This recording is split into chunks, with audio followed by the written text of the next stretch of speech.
Ladies and gentlemen, the response to the previous video on the Tekken World Tour cheating allegations has been nothing short of overwhelming, and our voices have been heard. Bandai Namco has actually responded. Besides just the Season 3 stuff, they have clarified that there will be changes to the dojo and the regional system, and that's what I'm going to talk about in this video. But I want to say a big thank you to everyone who shared and talked about the information that was in both the video and the Google document. It's not just me or one person that was able to do this. It's all of you. It's all of you talking about this, showing how disgruntled you are. The ones that are in your own region that are expressing how much the dojo system has caused your own community to suffer. The players that have also come out and spoken about this in the past, like Bobby, Yagami, Necromancer, Black Panther. It's because of the community's effort in trying to right this wrong, in expressing how flawed this system is, that Bandai Namco has responded. And I'm very grateful that they have, because going into the future, this is going to be a positive thing for everyone. Now, there is one thing that I want to clarify that I didn't talk about in the previous video that I wish I did. And that's that I never planned on making another video talking about this. The entire point of the video in the first place wasn't to place blame on individuals or players, tournaments, tournament organizers, anything like that. It was to show the inherent flaws with the dojo system and outline why it needs to be fixed. Show that it is such a widespread issue, deep rooted into the system, that the way that it is going now cannot continue the way that it is. Because if it does, cheating is so easy to do, it's so rampant, and it's so difficult to prove that if the system doesn't change, it's going to affect everyone, no matter where you are, no matter what region that you're in. I think a lot of people didn't understand that point and didn't understand that I wasn't planning on making another video talking about this. A lot of people have been vilifying individuals. They've been vilifying certain regions, tournaments, tournament organizers. I've been getting evidence, documentation from players in regions outlining why, with new supporting evidence that I didn't know about, why certain regions, tournaments, players within that region that was talked about in the document or the video are more guilty. And then I've also received documentation from those same individuals that have been accused as to how that they are actually innocent. And I'm not the person to send this to. This is something that you should be sending to Bandai Namco. You should be telling them, because ultimately they're the one that needs to do an investigation of this. And I tried making this very clear with the video and the documentation. There are a couple of things that I did in there to try diverting away, deflecting from any individual blame or individual players. One of the things I did is I made the first chunk of both the document and the video just talking about Bandai Namco and no individuals. I also, in that document, did my best to refer only to the region and refer to the tournaments or the players only when I believed it was necessary. I also, on top of all of that, made the video and the document obviously extremely long. And one of the reasons I did that, not only just for shock value, so that people see it and they go, oh my God, what's going on here, but also to put so many people, tournaments, events, individuals, evidence, whatever, in that document that you cannot focus in on one person. The point of making it so long was to show that it is not an individual issue, but rather it is an entire system-wide issue. It's an issue with the dojo series as a whole. I never wanted to place individual blame on any one person, any one tournament, and I was hoping that through my efforts in doing that, it would deflect blame from any individuals that were talked about in there, and it would allow people to be able to focus on the core issue, which is the dojo system itself. Unfortunately, there are people that have gone on witch hunts that have blamed individual players. And not only is this ridiculous, it's wrong. We ultimately don't have any conducive evidence to point to the individual players and say that they are guilty of being knowingly complicit in the cheating. And I think it's wrong to go on witch hunts on these individual players when all of the evidence surrounding this is circumstantial, and then blame them for everything that's going on. If you paid attention, if you look through everything, even if you just look at the size of the document itself, you should know that this is not an issue with individual players, and no one should be going after individual players, tournaments, or tournament organizers. But to those that have been affected by this, I apologize. I hope you understand that I have been trying to come at this from the perspective of trying to make the entire system better for everyone. I never wanted any individual players or tournaments, tournament organizers, or anyone to be affected by this, and I did my best to show that the blame lies with Bandai Namco and to focus everyone's, what's the word I'm looking for, displeasure, I suppose, at Bandai Namco instead of any individuals. Despite that, though, people have still done that, and I do apologize for that.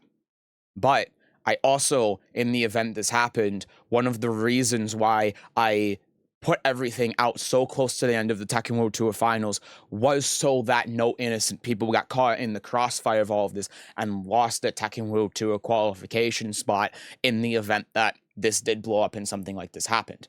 Not only was the timing intentional so that it would get more eyes and attention on it because people are going to be more interested in the Tekken World Tour, but I also did it because it was so close to Tekken World Tour finals that would have been impossible for Bandai Namco to disqualify any players that had qualified based on the information that had come out. And besides, everything is circumstantial anyway. So I figured the only way that was going to happen is if Bandai Namco had so much bad press, they felt the need to react immediately. And if I put this out a month ago, maybe that would have happened and maybe individuals would have got caught in the crossfire because of that. But I didn't want that to happen. I didn't want what I put out to negatively affect any individuals in a tangible way when it comes to the Tekken World Tour finals. So that anyone that was affected by this, again, I apologize for that, and I hope you can see the effort I went through and the steps that I took to ensure that the documentation and the video did as little damage to any individual as possible, and I tried to focus on the main issue. And it's also because of that core fundamental idea of what I'm talking about that I never wanted to talk about this again. I've gotten a lot of people since that video came out asking if I would make a new video talking about more individuals, new evidence that's come out, anything like that, and those people missed the point. The point, again, was never to talk about individuals, and again, this was crafted in a way to try to deflect away from the individuals and just talk about the dojo system as a whole. Ultimately, going on witch hunts against the individuals that have been talked about is pointless, it's ridiculous, and frankly, it's stupid. If we go after one of the witches that's in here and burn them at the stake, whether we don't care if they're innocent or not, 3 more are going to crop up. If you paid attention to, again, what was talked about in the video or in the document, that should be made clear to you. This problem is so deep-rooted in absolutely everything that has to do with the Tekken World Tour that it's only going to get progressively worse. You could get rid of all of the people that were talked about that were at the #1 spot in all of the regions in that document, even though all of them, in my opinion, the players themselves didn't know about anything, didn't know what was going on, weren't complicit in what was happening. That is my true opinion on what happened. But even if you got rid of all of them, come the 2026 season, the same regions are going to have the same players with the same problems. And it's just going to, again, continuously not only get worse, but it's going to get hard to enforce, and it's going to get harder to even see that this is occurring. And that's why it's stupid to go on a witch hunt. It's stupid to go after individuals, and instead we need to be focusing our efforts on Bandai Namco and the dojo system. And so let's talk about that real quick now. Let's go into it, how Bandai Namco has responded to the problems with the dojo system. And on top of that, Let's also in this video talk about Season 3, what's coming up in Season 3, and maybe talk about something a little bit more positive that we can look forward to in the upcoming month. And so here's the announcement that Bandai Namco has made about dojos, and I'm going to read this out verbatim. The dojo category consists of community-based tournaments where points are awarded through applications and approvals submitted by local tournament organizers. Background challenges. Until now, dojo events have been operated under a system built on the good faith and autonomy of the fighting game community. However, we've received reports suggesting that in certain regions, some dojo events may have engaged in misconduct, such as artificially inflating participant numbers. As a result of investigations, events with clear evidence of misconduct was confirmed have been excluded from point eligibility. At the same time, many cases involve speculation, misunderstanding, or circumstantial evidence. This presents an ongoing challenge: how to operate and make judgments while maintaining the core dojo principle of trust in the FGC and the policy of no punishment without clear proof. And this is a very good point that they make. In my documentation and in my video, the majority of what is in there is exactly this: circumstantial evidence and speculation. And so what I did, I tried to do my best to not only show, oh, there's only like one DQ in this tournament and it brings them down to exactly 96 players. I also tried to have other supporting evidence to show that this is not a mere coincidence by showing whether it occurs multiple times in multiple tournaments, a lack of 1-2 games that go in there, a mix of both. And that is the closest that we're going to get to having a real concrete evidence that something is going on. Unfortunately, the problem with this is that this is still circumstantial. There is not hard proof that there is anything going on, and the only way to be able to know for a fact if anything is going on is if you have someone that is physically there that counts the number of participants and sees a discrepancy in that. Unfortunately, that's just not something that can realistically happen. So even though we have a lot of proof that alludes to the fact that they are doing something nefarious with the system, at the end of the day, it is not clear proof. There isn't reasonable doubt. It's not impossible for these things to happen. And this is, again, something that I tried outlining fully when I talked about it, is that we ultimately have no way of actually knowing what's going on. We can only provide this evidence and this supporting evidence to show that there's a pattern, but if Bandai Namco doesn't see that pattern as being clear proof, which is reasonable, especially when you have legal liability, then at that point, what can be done? And the answer is not much. And that also means that going into the future, dojos would be free to cheat and basically get away with it because you can still maintain that reasonable doubt while cheating. And this is another reason why I left the video until so late into the Tekken World Tour. If I had released this 2 months ago, let's say, people would be maybe more upset at the fact that this is all that they're doing and all that they're saying on it. Why aren't you banning people? Why aren't you kicking them out of the Tekken World Tour? Because at that point, there's enough time to reasonably be able to say, well, if there's this evidence, why are they still in there? But again, with the evidence being circumstantial and speculation, it wouldn't be fair to anyone if I did that. It wouldn't be fair to Bandai Namco if their hand was forced. It wouldn't be fair to the players because they might get caught in the crossfire and they might, in fact, be innocent because, again, it's circumstantial evidence. We don't know without a shadow of a doubt. And so I did this for both the players' sake and for Bandai Namco's sake so that they could respond to what's happening, but at the same time, not get scrutinized for not banning the player or kicking them out of the Tekken World Tour when what I present falls under exactly this. And so now what we can focus on instead of the individual players is, again, looking towards the future and how this affects the Tekken World Tour in 2026 and the dojo system in 2026. So let's read on. The dojo category has been one of the defining features of Tekken World Tour since the 2019 season. It serves as a form of cultural infrastructure for the Tekken series, where community enthusiasm has even contributed to the creation of playable characters. In order to ensure this cornerstone system is not undermined by a small number of violations or allegations and remains sustainable, Tekken World Tour 2026 will introduce improvements and changes to the dojo regulations and moderation rules.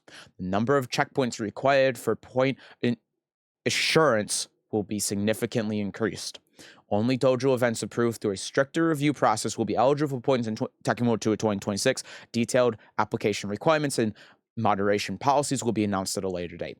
And this tells us a lot of things, right? It for one, says that Bandai Namco agrees with my assessment of this, in the sense that there are inherent problems with the system and the moderation. And while the dojo system shouldn't go away, the way it is now and the way how easy it is to be able to distribute points to individuals, to give dojos so much individual power is flawed. And one of the major reasons for this is because of the moderation from Bandai Namco and how easy it is to get approved to be an event. I have received proof since this has come out that there have been dojos that have had as few as 10 players that have been able to inflate their numbers past 96 and make their dojo tier the top tier, even though they shouldn't have qualified in the first place. Now, I'm not going to name where this allegedly is. I'm not going to show any of the proof. I'm simply, mainly because I haven't been able to verify it myself, but this should serve as an example as to how flawed the system is, and it's not hard to see how you can do that. I mean, if you have a .gg page and you have it in the middle of nowhere and you add a bunch of players, whether it's without the .gg account or with the .gg account, and you inflate those numbers that way to go above a certain threshold, it would be very easy to do, and with very little moderation from Bandai Namco, because they've been very hands-off about this whole thing up until now. It's extremely easy to inflate your dojo numbers, even regardless of DQs, but just not having real people there. And again, when people find this out more, the problem is going to very sharply shift, and that might be an issue we see in 2026. And so this is a direct response from Bandai Namco to that problem, and they say that, yeah, moderation wasn't good enough. Our approval process wasn't good enough. We didn't do enough to ensure that there wasn't the possibility of cheating going on, and because of that, we're going to be changing that. And I think this is the best thing that they can do. Continuing on, Tekken World Tour has grown alongside the passion of the Tekken FGC. Without the FGC, Tekken World Tour would not exist. Ensuring the sustainability of the competitive scene has always been our core mission. With these policy enhancements, the barriers to hosting dojo events may increase for organizers and operators, and as a result, the total number of dojo events may decrease. However, restricting community activity is not our intention. By improving and evolving the system, we aim to ensure fairness and transparency and to continue developing the Tekken World Tour together with the FGC. We sincerely ask for your understanding and cooperation. And this, I think, again, is the best response that they can have. And they are 100% correct. It shows that whoever is in charge at Bandai Namco Esports of this part of the Tekken World Tour, of the dojo system, really does care about the community. And it is unfortunate that this is going to have an effect on events that are playing by the rules but get caught in the crossfire of this because of the strict review process. But at the end of the day, this is going to be better for everyone. This is going to be better for the individual players, the competitors, to ensure fairness. It's going to be better across all regions, because now if you live in a certain part of a region and you suspect that another part of the region is cheating, you don't have to worry about that being a factor in why you as a player couldn't qualify or don't have a chance of qualifying. Sure, there's still going to be issues in this with individual regions not having dojos, not being able to travel, but at least you don't have to worry anymore if you compete about other parts of your region cheating, and that fairness supports the competition and competitive integrity of the entire tour, which far, far outweighs having more dojos and more tournaments being able to host dojos, but the players that go to those dojos maybe not being able to compete because it's so easy for other ones to be able to inflate the numbers, to cheat, and to not play by the rules. So I applaud Bandai Namco's response to this, especially in such short time, and it gives me a lot of hope for the future. Again, it really shows me that the people who are in charge of the dojo system care about it. And one of the thoughts that I had, and I don't know if this is true, this is just speculation, is that the Tekken team have been aware of all of the potential misconduct, all of the potential for abuse in how the dojo system works, but their hands might have been tied by Bandai Namco and their regulations when it comes to this stuff. And so one of the things I was hoping for in making that video is it would force Bandai Namco to respond and give whoever is in charge of the dojo system the ability to be able to not only revise it, but allocate more resources to being able to moderate dojos and improve the application process for it and ensure fairness and competitive integrity across the entirety of the Tekken World Tour. And I think that that has been what has happened here. Now, again, I don't know if this is a Bandai Namco thing. I don't know if it's a Tekken team thing. I don't know what it is.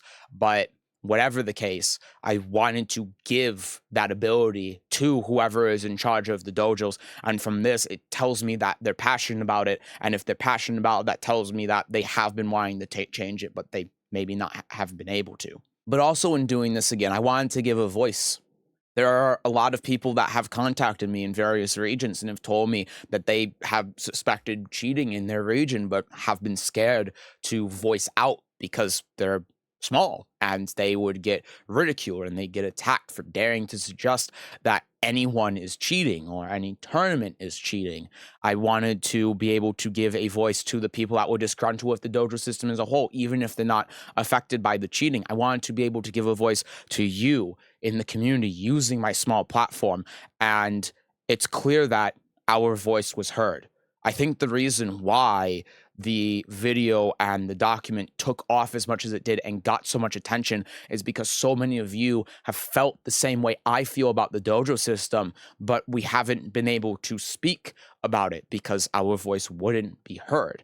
And instead, we might even get attacked or mocked or ridiculed for trying to speak out about this problem if we speak as individuals. But when we speak as a group, when we speak as a collective, and we voice our concerns and we say what is wrong in a constructive and objective way, that is what reaches Bandai Namco. And I am very glad and I'm grateful to all of you who shared this, who talked about it, who made your voices heard in this. And I'm especially grateful to those of you who didn't attack anyone, who didn't attack any players, didn't attack any tournaments, and tried to remain respectful and objective in voicing your concerns here, because that is how you get your voice heard. It's not attacking individuals. It's not bullying people. It's not harassing people. It's trying to speak in a clear, concise, and objective way on why something is wrong and why something needs to be changed. And to all of you who did that alongside me, I thank you. A couple other things too when it comes to how the dojo system will work. Going into the Tekken World Tour 2026, the global leaderboard, only the top 2 results from dojos are going to be counted towards your global placement, not 4. And I think this is a great change. one of the main ways that this problem gets highlighted is through Shadow's placement on the Tekken World Tour leaderboards. One of his qualifying dojo placements had 0 points. And one of the major problems and one of the reasons why this was the case is, like I outlined in my video, America 1 is such a broad and vast region that not only are there not many 96 player events in general whatsoever, but they are so scattered throughout the United States that the cost of being able to go to these dojos is ridiculous. You simply cannot afford to go to the major tournaments and compete in those for Tekken World Tour points while simultaneously going to dojos in the America 1 region, especially if you live somewhere like Canada that has 0 96 plus player dojos. Compare that to the region of Japan, where they have 96 player dojos all the time, and there is a very inherent advantage to being able to place on the Tekken World Tour global leaderboard if you live somewhere that is more condensed and has the ability to host more 96 plus player dojos than in a more broad region like America 1 or Oceania. So this is also a great change because it ensures fairness throughout all regions, despite regions might not being able to host consistently 96 plus player events. It still allows, regardless of that, people who are vying for the global leaderboard to be able to still compete with the dojos within their region. That said, the dojo, the regional leaderboard, is still top 6 placements, which is a lot, and it carries its own inherent problems. This is still a problem where if your region is very broad, by using your top 6 placements in dojos, the problem is that a lot of your ability to be able to qualify for the Tekken World Tour finals comes down to your financial situation. It essentially only allows players that are both good at the game and rich to be able to compete, especially again in a bigger region like America 1. You know, in Oceania, Bobby, again, who was the number 2 player, had to spend $6,000 traveling around Australia to be able to go to dojos and to get his placement. And not only that, if you go to one of these events, if you spend $1,000 or even $500 going to one of these dojos and you don't place well in that dojo, then that's even more money that you have to sink into the system in order to have a chance of qualifying, which doesn't incentivize having the strongest player in a region be able to qualify for the Tekken World Tour finals. So I still think that having the top 6 placements like this is a big miss. It's not something that makes a lot of sense. It doesn't really address that problem of the monetary aspect of being able to attend tournaments.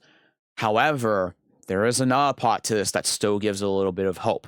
When we scroll down here, when it goes to regional leaderboard, as in Tekken World Tour 2025, regional leaderboards will be organized by dividing the world into 15 regions. However, while the assigned regions for some countries or areas will change, the overall structure will remain largely the same as Tekken World Tour 2025. Details regarding regional divisions will be announced at a later date.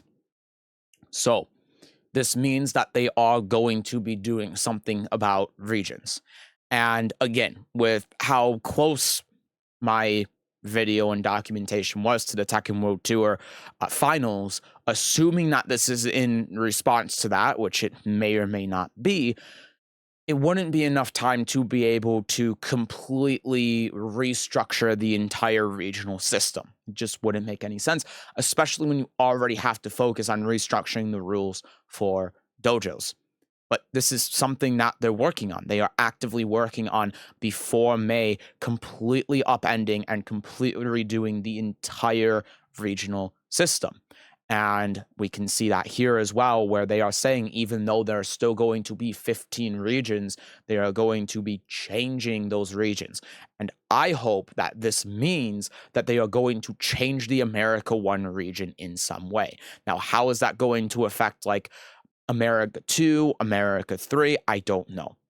But the hope is that they're going to do that with America 1, maybe even with Oceania, with Europe. And if they're going to be doing that, if they're going to be changing around the regions based on where dojos are, so players have a more fair chance of being able to attend dojos, to be able to participate in dojos, and they don't have to sink an astronomical amount of money into traveling to be able to compete, then that is a very good thing. Now, if there's still being 15 regions and then not being more or less of that, then how they're going to reassign regions is going to be very limited, and I wouldn't be holding my breath that's going to be anything substantial. But maybe going into the following year, into Tekken World Tour 2027, we can see big changes to the regional leaderboard that is going to allow more people to be able to compete, even if you aren't super rich and can afford to travel every month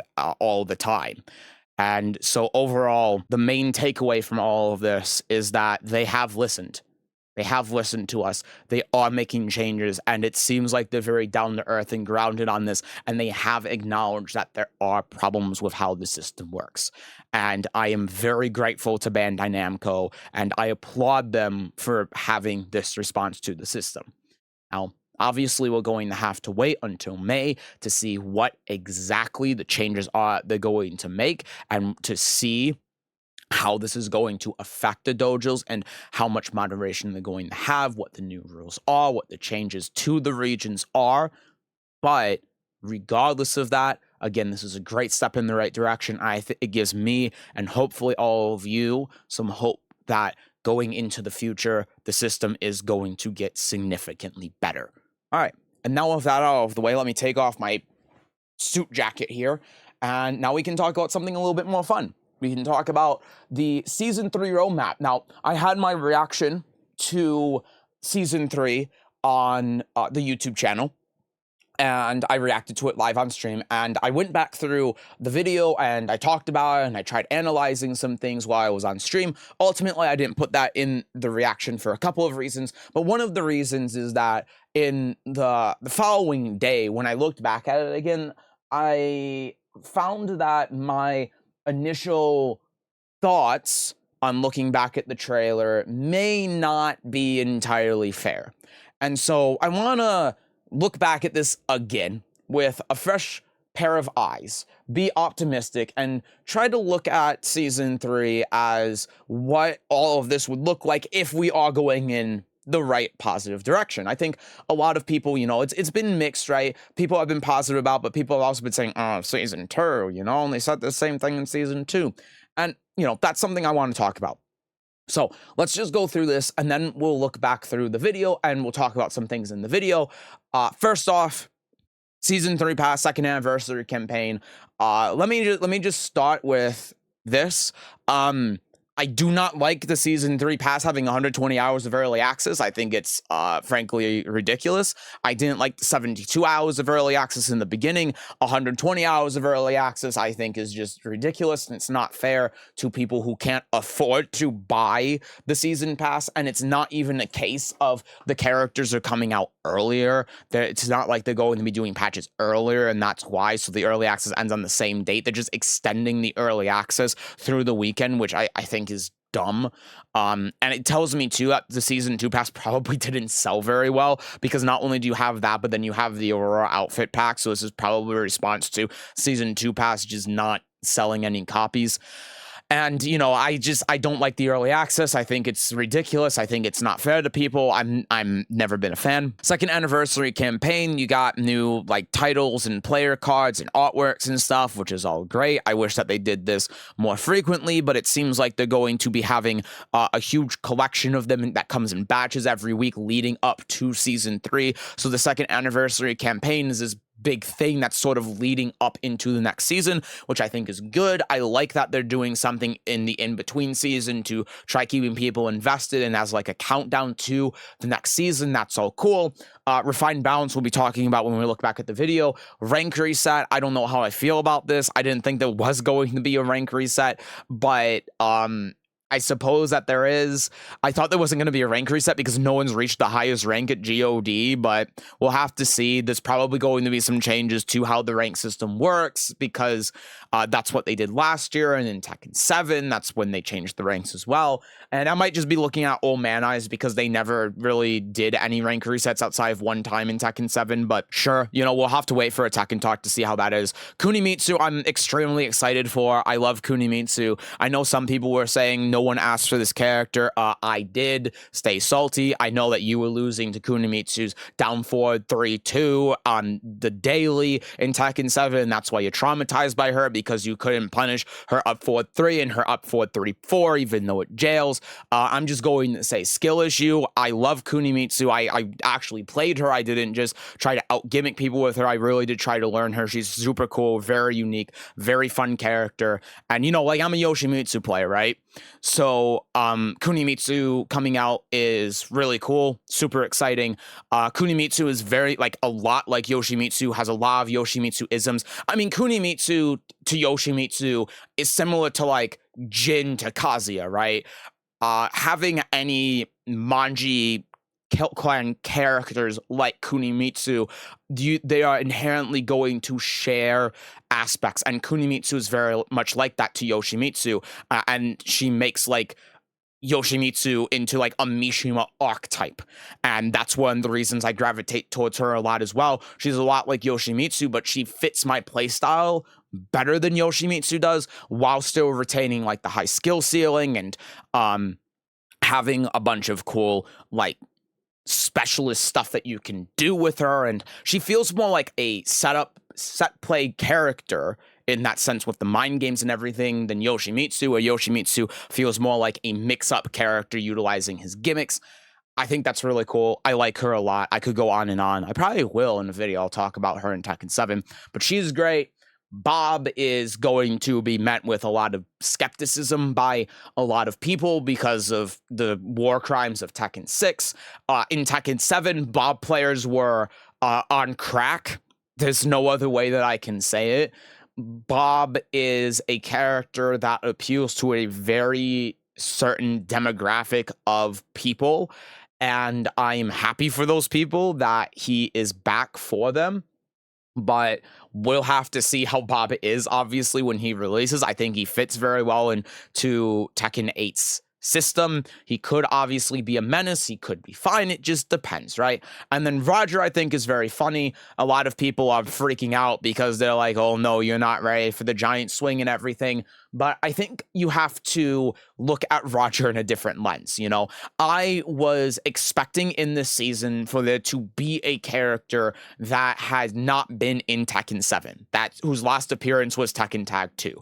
I wasn't expecting it to be Roger. I was expecting it to be Michelle, of all characters, but I also could have seen Pac, Wong. I don't think Bruce. Roger was probably the least likely character I thought of. But something you have to keep in mind with Roger is, again, he wasn't in Tekken 7. The last game Roger was in was Tekken Tag 2 or Tekken 6. And the philosophy of how these characters are designed has changed a lot since then. You just need to look at Jack or Bears. These are characters that were very similar to Roger in that they just had a bunch of other characters' moves that was thrown into them. Kind of like a joke character, didn't really have a unique identity or anything, and all that has been changed in Tekken 8 to make the characters more unique. And I'm sure they're going to do the same thing to Roger. I don't think that Roger is going to look even remotely the same in Tekken 8 as she did in Tag 2. And it's because of that I'm a little bit optimistic on seeing what they do with Roger, because since it's been so long, they could do anything with this character. Roger is essentially a brand new character, and that's exciting, and then it comes to the winter character and the winter stage. The winter character, a lot of people have been speculating that's a new original character because of the announcer at the end saying new character, and with Clive they said new challenger. That's not what the announcer said. The announcer said Tekken 8 new characters, which is what you see in the top left corner of the video. So the announcer's just reading that, Tekken 8 new characters, which also applies to Kunimitsu, Roger, and Bob. So we don't know if this is going to be a new character, a guest character. It could even be a legacy character. We don't know yet. But what we do know is that they're going to come with a stage, so it's going to be interesting to see what they do. There is the potential this could even be Devil Reina, you know? I don't think that's very likely, but the character's going to have some sort of significance probably to the story, or be a guest character if they're coming with their own stage. Moving on from that, I won't bother with all of this. I'm sure you already know the dates and everything, but one important thing is here. So they talk about balance updates for Season 3 on March 17th, and then they say further updates will continue to focus primarily on the release of additional downloadable content. And so this is interesting because we have to wait and see, obviously, the Tekken Talk and what they say in the Tekken Talk and everything. But this kind of implies, to me anyway, that after the Season 3 patch, they're not going to be doing balance updates. Or at least they're not going to focus on doing balance updates. And that is, again, we'll have to see what happens. But if that's going to be the case, I don't think people are going to be too happy about that. And, you know, there's going to have to be balance updates after this because this is looking like it's going to be an enormous patch, just like Season 2. And if it's an enormous patch like it was in Season 2, then it's going to come with the same problems in Season 2 where things are going to be broken. They weren't able to test them well enough. And that can be a real issue. So we'll see what happens. But this sentence is just a little bit like, we'll see. So we're just gonna skip through like the Season 3 pass, the stuff that comes with it, the customization and everything. I'm sure you've already seen all of this. People have already told you about it, the Tekken Shop sale, etc., etc. Again, to lead up to Season 2, I don't think it's really relevant. What we need to focus on is the update on March 17th, the Season 3 update. So, there are a couple of things in here. 1, Tekken Dev Feedback Portal. 2, online rank reset and matchmaking logic improvements, which is going to be interesting. And then multiple feature additions and improvements. So, the first thing is that they're getting rid of the Tekken A underscore whatever it was, Tekken A underscore report thing, and they are going to be using a Discord instead to report feedback to the devs, and I think this is a terrible idea. If you have been in any Tekken Discord, you know this is going to be a terrible idea. There are so many people that are in Discord that have the worst opinions of anyone on the planet. And I'm sure that when you have a Discord where everything that everyone is saying can be seen by everyone, you're going to have people that are going to say, like, Steve needs to get buffed. His back one should be 12 frames. And then you're going to have other people that are going to be saying, like, I don't know, Honor needs nerfed. Her front crouch down forward 2 is too strong. Or maybe her front crouch down forward 1 should be like -13. And then you have the Honor players coming in full force saying, you're an idiot. You don't know what you're talking about. And it's just going to be like, basically what I'm trying to get at is it's just going to be arguing with each other, right? That's what it feels like, especially when it comes to Tekken players. If you're not sharing the opinion that is being stated by the majority of content creators and pro players, then people kind of attack you and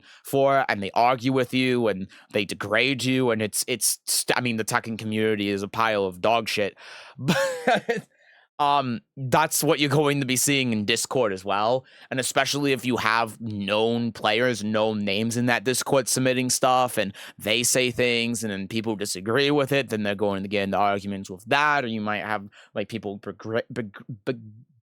degrading, oh my god, I can't say that word, the Discord for stuff, or like other character Discords like brigading for. It's a mess. I don't think it's the right way to go. It's going to be a bit, we'll see how they go about this. Yeah, rank reset's gonna go down 4. It doesn't matter. So this is an interesting one. So rank point gain loss adjustments. So basically what they are doing is they are incentivizing rematches by having a bonus for rematching the opponent.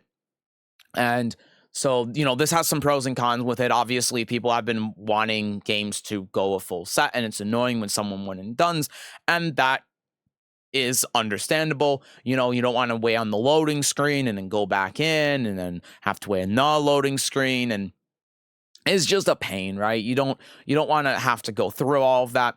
And, you know, then the other problem with it too is if you have players that are like one and dunning all the time just because they're like, I know this player is better than me, so I'm just going to leave. Like you don't want to rematch them. But this also comes with some other negative things as well. So like obviously there have been a bunch of positive things. You already know all of the positive things with this. I'm going to talk about some negative things I don't think people are bringing up a lot. One of them is cheaters, right? So if you play against someone who's cheating and you know that they're cheating, you are now incentivized to rematch against that person that is cheating. And that's not great, that's not good for you if you ever play against a cheater or someone that's lag switching, right? This is something that happens very frequently where you have someone that can't run the game at 60 FPS, or you have someone who's lagging while you're doing your combo or whatever, and that is extremely frustrating. You also have players that are listed as being like on LAN, but they are using a power line adapter, and the wiring in their house was last done in 1972. So there's arcing all over the place in the wires. It's the electricity cables can't carry the Ethernet signal properly, and so you're playing against them and you accept the Ethernet game, and then the connection drops all the time, and it feels worse than playing on Wi-Fi. You also have problems sometimes with desyncs, with crossplay, because crossplay in this game is a mess. And so there are legitimate times where you do want to one and done a player. And so by having this rematch bonus, it kind of depends on how they're going to do it, right? Are they going to do it in a way where like the first game that you play doesn't give you as many points, but then after the second and third game, it gives more points? Or is it going to be a thing that persists in between games? Do you have to rematch against a certain number of players in order to be able to carry over that point bonus like into the future? And so if you have to one and done against someone for some reason, then you lose that and you have to regain it. Is it also going to be a problem where if you don't rematch someone, then you get, let's say, right now, if you win a game, you get 1,000 points. If you lose a game, you lose 1,000 points. Is it going to be a thing where if you don't have this rematch bonus, then you only get like 500 points for winning, So if you are in a situation where you have to not rematch someone, where you won and done someone because their connection is bad or whatever, then do you get penalized for that, for not doing the rematch? There are a lot of unknowns when it comes to this, and a lot of legitimate issues that we're going to have to wait and see how they implement it in order to know if this is going to be a problem or not. I'm for this happening, for the record. Again, I'm just trying to illustrate that it's not all positive. There can certainly be negatives, and this can potentially be a net negative thing. Forcing two players to continue playing a game that is frankly just bad is not fun for anyone. And even though I'm for this, because as I keep saying in Tekken, the first game is kind of random a lot of the time, just because of how volatile the game can be, and there should be an incentive for playing out the entire set. It really depends on how this goes. I think that having some sort of point bonus for maybe winning a set would be good. But again, we'll see. We'll see how it goes. And then they're changing matchmaking logic improvements as well. So matchmaking based on a player's highest ranked character will be discontinued and replaced with matchmaking based on the rank of the currently selected character, and then to reduce mismatches in player skill. The timing and target ranks for raising sub-characters ranks in accordance with your main character progression will be adjusted. Additional tuning will prioritize reducing matchmaking wait times. So, this... Again, we don't know exactly how this is going to go. I've seen speculation that this is going to mean like your sub-character ranks up faster than your main character, which, would make sense. The way that sub-characters' ranks work right now is weird, because in some cases, the rank of your sub-character, like it's a flat, -4 ranks or whatever it is. And so in some cases, your sub-character is going to be way too low rank than it should be. This is particularly the case when you get below like Tekken King, where if you're at like Tekken King and you play Your secondary character, that Fujin, which is just way too low rank most of the time. But at the same time, if you have someone that's at GOD 3, I think it is, then their sub character becomes Tekken God, and that is way too high.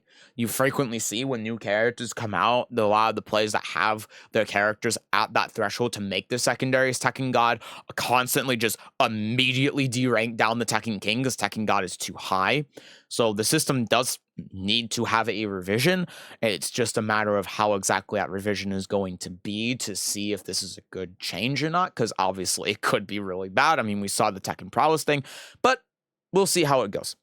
And then the last thing here before we talk about the video, there's new additions and improvements, including the introduction of player customization slot functionality and an increase in the number of character customization slots. So the Lily players are rejoicing, the Miari players are rejoicing as well, me, and some other adjustments as well, which is good. So yeah, I mean, again, like, this isn't giving us a lot of information. I'm very surprised that there's not an announcement of a Tekken Talk to go over this more in detail, and maybe they're trying to flesh out exactly what they're going to do with that because Harada isn't there anymore. I don't know. I imagine that there's going to be a Tekken Talk sometime before Season 3 comes out. I mean, I just would be weird if there wasn't.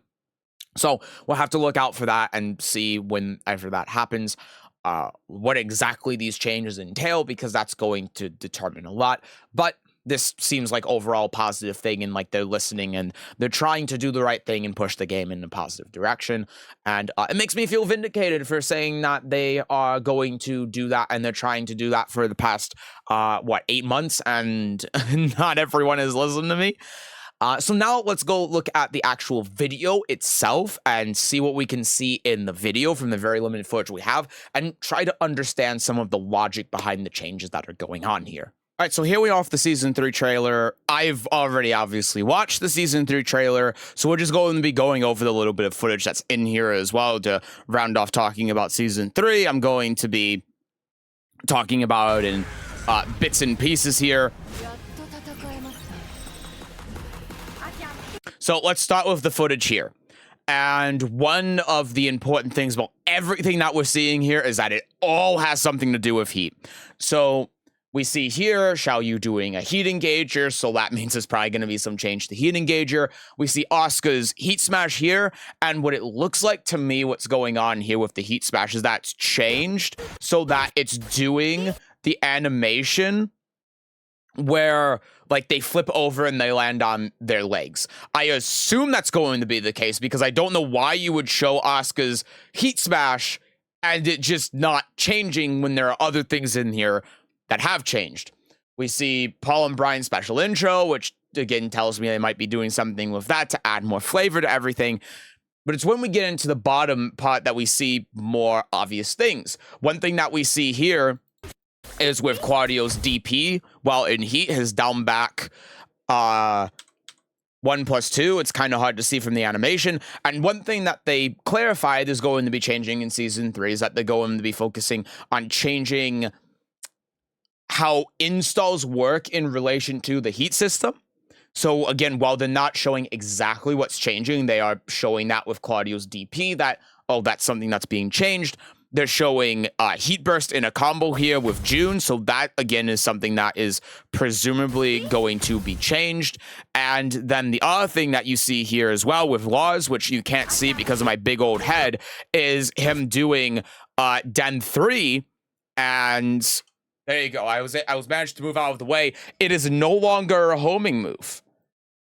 So that's something that tells you, again, that these are Season 3 changes. This isn't homing. There's no homing trail on it. So that is sort of the smoking gun here that tells you all of these relate to Season 3 changes. What exactly they are, we don't know because they're obviously being very vague about it. But, you know, you also see here as well with Laws, he does his heat smash, and then it's this kind of the same thing as Asuka, where you can see Kazuya doing that thing where he lands on his face, and it seems like he might be able to wake up. Again, it's hard to tell because there's so little footage and they don't show the full thing, probably intentionally, but overall it seems like the main takeaway here is that they are changing the heat system in a variety of ways, and they're trying to rebalance it. Now, when we go into the first bit of footage here, the first thing that we see is refined balance. stopping Anna from being able to get from crouch mix on hit, which is obviously a big change because how it's been in season 2, the idea here is that the changes have been you don't get the mix upon block, but if you hit the opponent, reward for hitting the opponent is that you get a mix. And you still do get a mix, right? You still are able to hit the opponent for sidestepping. Obviously, there's still going to be counterplay for that, but the idea here is that you're not going to get like a low and a mid mix. You do get that if they don't sidestep, but now there's more of an interaction and dynamic between the two players. If they sidestep, then you have to use your move that beats sidestep. If they don't sidestep, then you get the mix between the low and the mid. And that's obviously a pretty good thing. Now, I was told by someone who knows Anna better than I do that this is a bug and you were always supposed to be able to sidestep this left. I don't know the veracity of that, but regardless, it's good that they are changing that. Now, this is a weird one.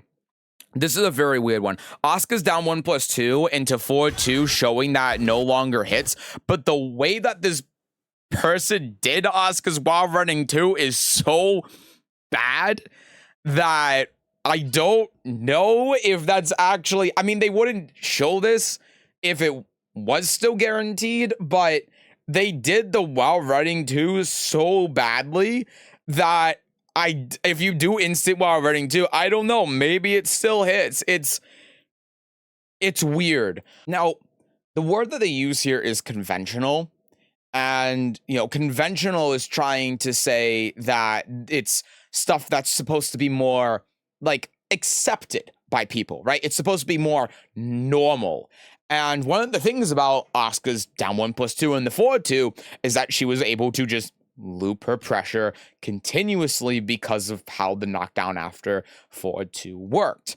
And so what they might be showing here is that her down 1+2 acts in a more normal way that a low like this would, where maybe it say does more damage because frankly down 1+2 being launch punishable low on block that does like how much damage does it do, like 15 or something? It gets the damage from the follow-up. Maybe it does more damage, but it doesn't give you that guaranteed follow-up, which would make it more like a conventional traditional house sweep type of move, which that would make sense.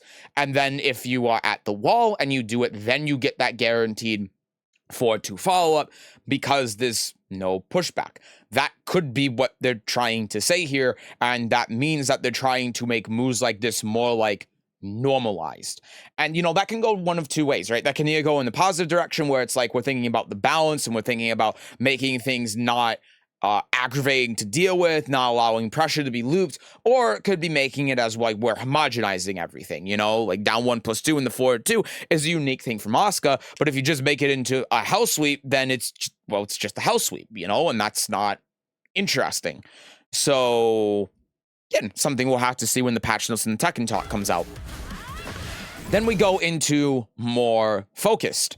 And this is particularly interesting with Leroy because Leroy has go in the hermit stance and then back 1+2.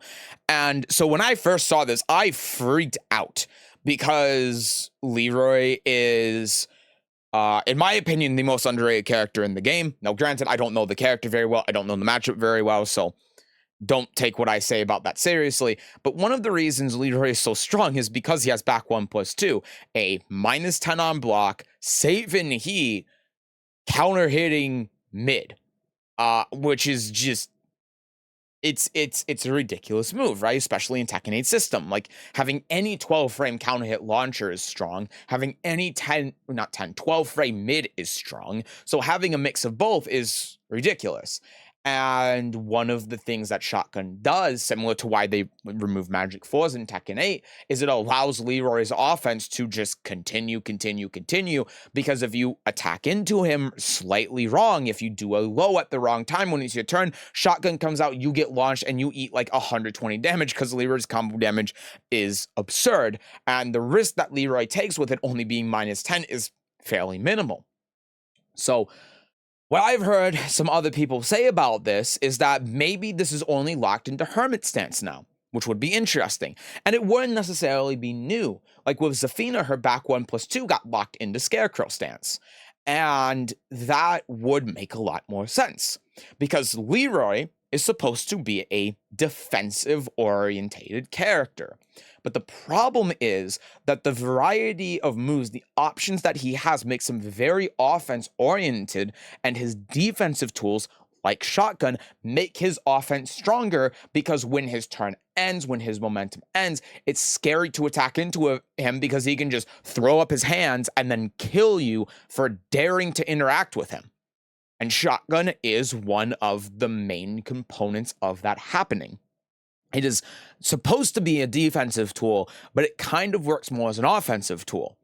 But when Leroy is in Hermit, he's supposed to be a more offensive character. I mean, he has some of the best lows in Hermit. So his lows can counter hit in the heat engager. He gets a safe mid heat engager that he can hit confirm into the full heat engager. He gets sabakis off of his attacks that leave him 0 on block. It just allows him to be much more aggressive when he goes into Hermit. And so maybe the idea with them saying more focused here and showing Leroy is to demonstrate that. It's to demonstrate that Leroy needs to be focused on being a defensive character when not in Hermit, and give him his tools that facilitate that aggression while he is in Hermit, and separating those two things from him. So again, this is like trying to be hopeful and understand why they are saying these things with these clips, but that could be an explanation for it. And then moving on from that, we have more deliberate, and this is showing Shaheen doing a combo. And this gets a little bit strange because on one hand, you could be looking at this as like them changing the combo system. And, you know, maybe that's it, especially after just seeing Leroy, he does shotgun into an immediate screw. But it could also be the Tekken team just not knowing how to play their own game and do combos, which is very common. It could be something specific with the combos. It could be something specific with Shaheen. We're seeing that the tailspin thing is still here in combos. It might have a little bit less distance than it did before.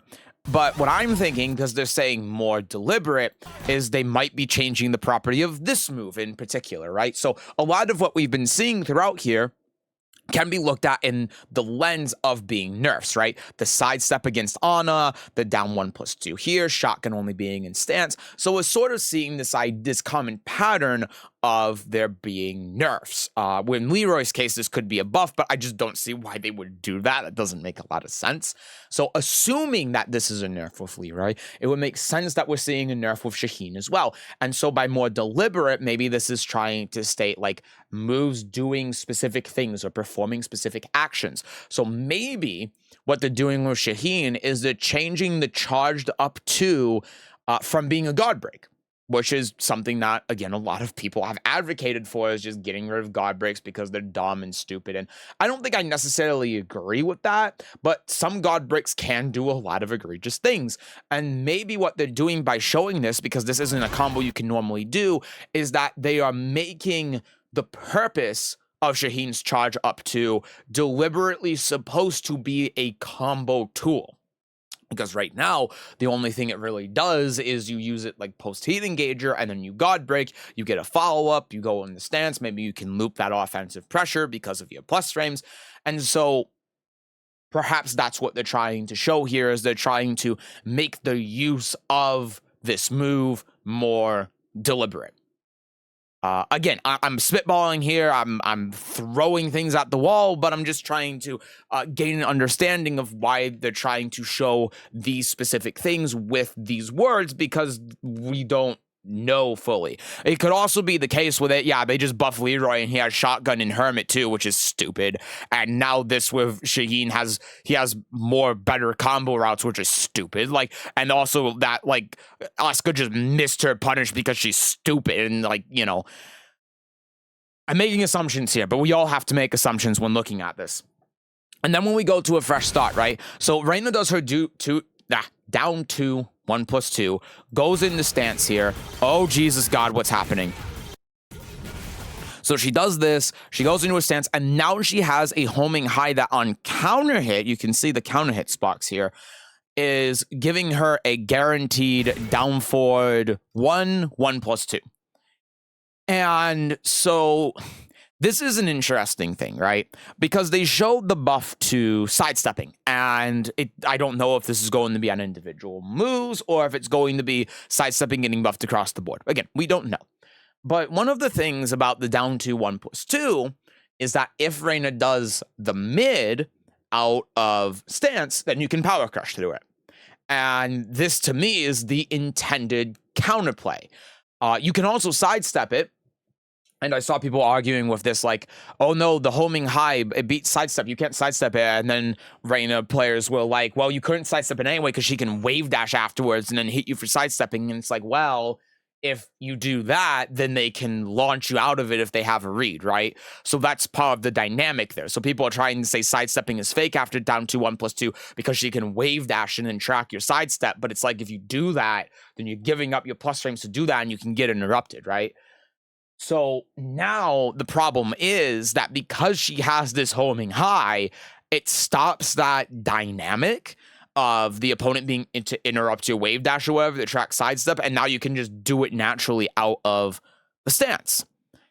And the other thing about this as well is that if you power crush, this might be fast enough, I don't know if it is, but it might be fast enough to beat Power Crush. And if it beats Power Crush, then it counter hits and it gives you the thing. And this is very much a like release season 2 thing where you have these weird moves that beat Power Crush and give you a ton of reward while being very safe, if not plus on block. And that is not a good thing. That really doesn't tell me a fresh start, right? It doesn't. So it's weird that they're showing this with a fresh start, and it's hard to understand exactly what this is trying to do because it seems like a big compensation buff to sidesteps getting buffed potentially, and that was the downfall of season 2 is characters getting compensation buffs. So it's a bit weird how it takes away the dynamic and the defending player's agency, and it also not only does that, but another thing I forgot to mention as well is that if Reina presses the low while she's in this stance, then she gets a guaranteed Sentai 3 afterwards on counter hit, which obviously doesn't wall splat. Or she can get a guaranteed Sentai 2, I believe, which puts her in Heaven's Wrath for a mix-up. But here, she gets a guaranteed, it seems like down forward 1/1+2 or 2 or whatever it is. And that means that if she, not only can she get more damage off of it and heat dash, but if you add the wall, then wall breaks and she gets full combo, or wall splats and she gets full combo. And so that makes Power Crush inherently more risky to do to beat this entire thing, assuming that it beats Power Crush. And that's just doesn't make sense to remove the defensive ability from the defending player. So I don't know. It is definitely the weirdest thing that they show here, especially with the a fresh start thing. And then we see Victor with a new move as well. He does some sort of mid that looks like it. He can charge it. You can see the charge particles here. And then on hit, it gives him a guaranteed follow-up in stance. On block, it also goes into stance. And I imagine that it's plus on block because it is a charge move that is generic for these moves. So again, it seems weird that they're showing a fresh start, but then they're showing multiple plus on block mids that go into stance mix-up. And in Reina's case, it looks like they're showing that she has a move that enhances her offensive capabilities while taking away defensive options from the defender. So I don't know what they're trying to convey here, but again, this is something we'll have to wait and see the patch notes for. So continuing on, they show rank match reset, which has nothing to do with what's going on here. When it comes to Jin, we see him doing this move, which is just like no one really uses, into the 2, but then what we see as it continues is he does down forward 2, and he has a new extension off of this, which is, I assume it's going to be a high to have with his mid. And so if we look at these 2 options, I mean, one, we can see that just wall splats, you know, like this seems like it's natural on normal hit down forward 2-1 or whatever it is. Let's just say it's that mid that wall splats, or sorry, mid high that wall splats.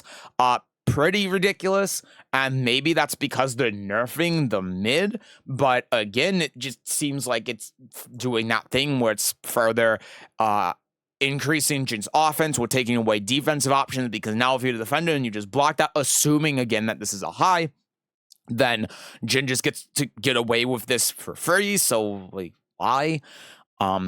It's really weird.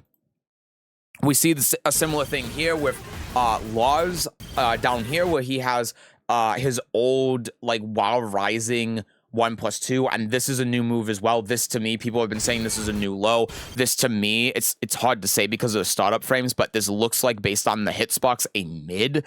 I might be wrong though. But then you see Elisa going in the crouch here, trying the sidestep to the right. Lars is able to track to the right with this, which is also just, you know, like, it feels like in the similar way as the thing they show with Reyna, a compensation buff to sidesteps being better, which is not. Again, that's sort of the problem that happened with Season 2. And then you see Kazuya, which has been the big controversial one. Kazuya does 1-1-2 into this. People have been saying, oh no, but if he gets a combo from the wall spot, he won't. It's the same thing as his forward 2 while in heat. It hits the wall, but they recover from the wall before Kazuya recovers. You can see that here. How she's on the wall and Kazuya is still doing this. So he's still recovering from the animation, meaning he doesn't get a follow-up here. And I think what this is trying to convey is it's trying to show, hey, we made defense stronger because we've made punishment better, you know? So like Kazuya's 1-1-2 here, and his punishment is now better while he's in heat.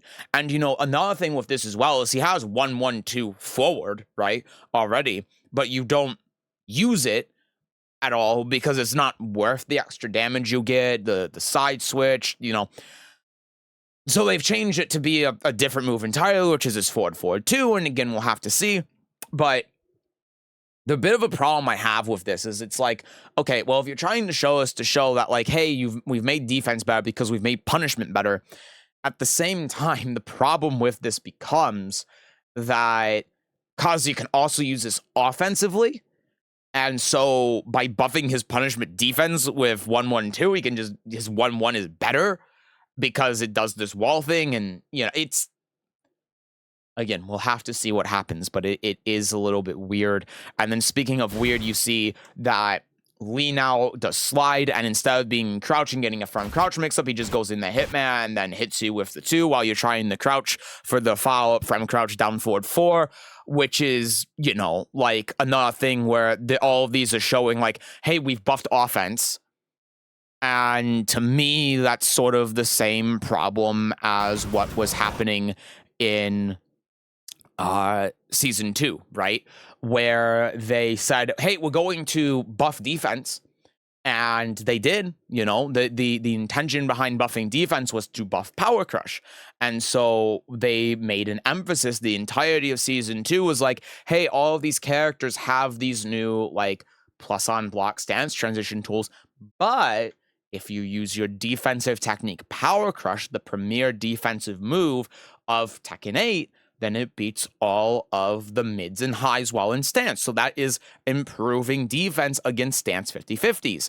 And if you don't believe me in that, if you look back at the first like time that they show Tekken 8, they explicitly say in that presentation that Power Crush is supposed to be the defensive technique that you have to defend against aggression in Tekken 8.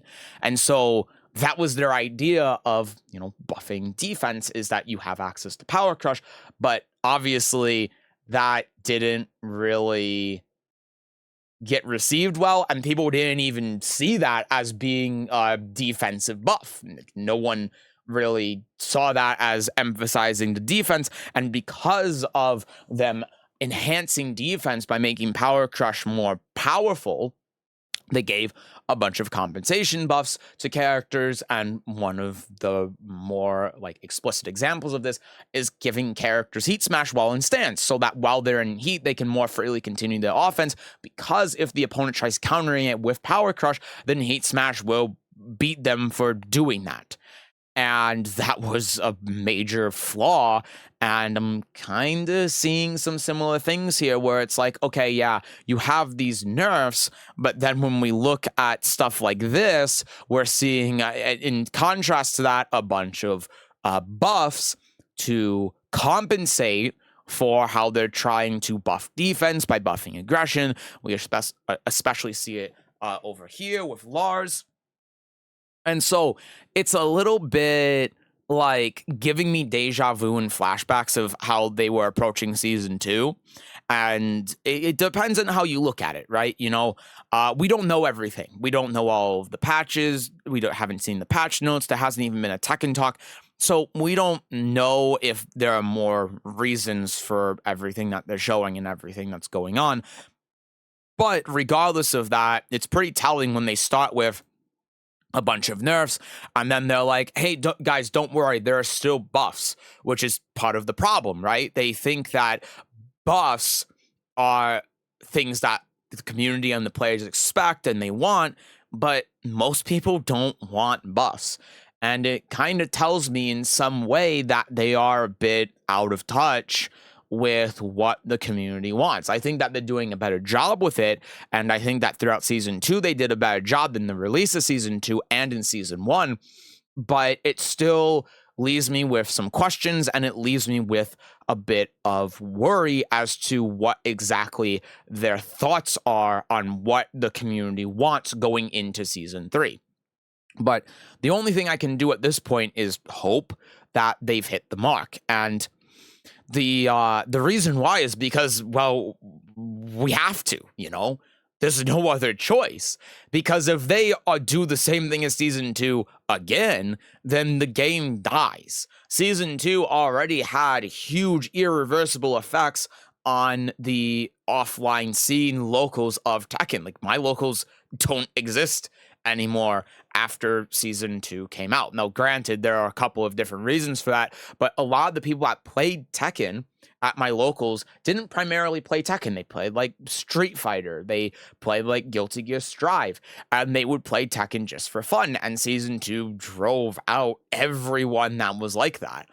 And so season 3 is the opportunity to be able to bring those people back, to allow offline to thrive again. But if it misses the mark again, a lot of the players that have been dedicated to the game and have been holding out hope are not going to have any hope left anymore that the Tekken team has any idea what they're doing.